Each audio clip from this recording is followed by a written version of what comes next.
Katahdin country is spectacular because of its rugged beauty. The 267 miles of AT in Maine are maintained by almost 500 volunteers, and more are needed. Rebecca Clark, her father Larry, and boyfriend Dwayne Haskell are out maintaining 3 miles of trail on Nessuntabunt Mountain. It provides spectacular views of Katahdin, which is 30 miles away by trail. We had a northbounder through here one time that we ran into on this ledge, and he'd done the Appalachian Trail several times, and he thought this was the most inspiring view for a northbound through hiker, just to see Katahdin right there. Just 3 days away. That's right. Rebecca has every right to be proud of her section of trail. She hiked the entire AT in '95 and threw in the Pacific Crest 3 years later. To keep the AT beautiful and to provide access, they volunteer.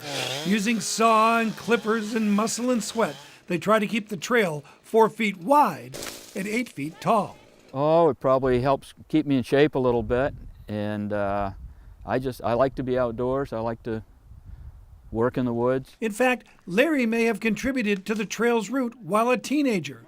When the trail was still on tote roads below, he got wondering what the view was from the top of Nessuntabunt. So we hiked up from the back side of it and stumbled on this viewpoint here.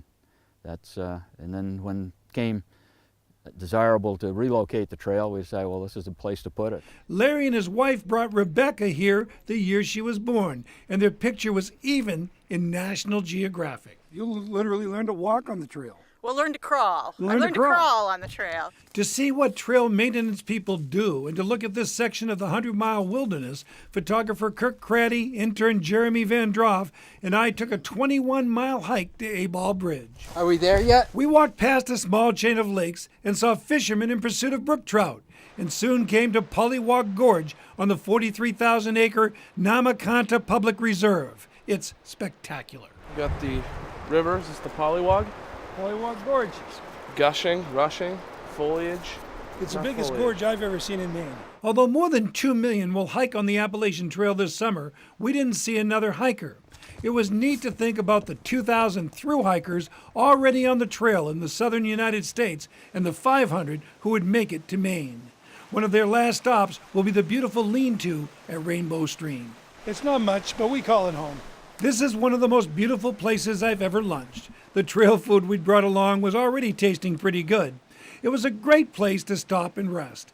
We replenished our water containers by pumping water through a filter and got ready to head out again. A couple of trees across Rainbow Stream formed our bridge, and we tight-roped across and off down the trail.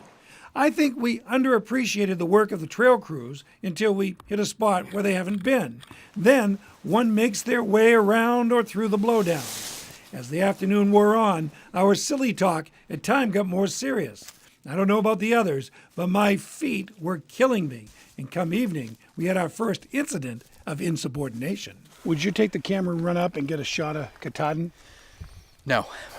Didn't think so.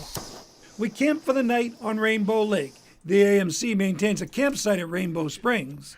We set up tents. Kirk loves this stuff, and somehow I know he's going to be eating better than Jeremy and me. What's the bill of fare tonight? Tonight, we have a fettuccine alfredo with chicken, a Jamaican-style jerk rice with chicken, and one lasagna. When you're tired, cold, and sore, the food tastes great. And not too long after dinner, we fell asleep to the sound of loons. But all too soon, it's what my kids used to call morning time. Jeremy, it's time to shake a leg. You're on Rainbow Lake in the beautiful state of Maine, T5, R8. I don't want you to miss a minute of it. There's a beautiful country out here, Bill.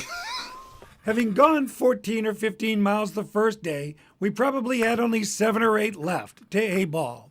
The last 14 miles of our trip was on Nature Conservancy land known as the Debskinag Lakes Wilderness Area. We head up across the Rainbow Ledges, stopping for a great look at the Debskinag region that we've walked around. And soon we're down on the trail and out on the Golden Road at A-Ball and pretty happy to be there. Looks like we made it. Kirk and I are acting giddy again, having finished exactly 1% of the Appalachian Trail and a fifth of the 100-mile wilderness. And I can't think of any time my body has ever hurt so good. Hurt so good. Come on, baby, make it hurt so good. Maine Appalachian Trail Club volunteers make a Herculean effort to provide a beautiful recreational opportunity for all of us. They are folks who get very little recognition while performing an invaluable service, because who could put a price on a view like this?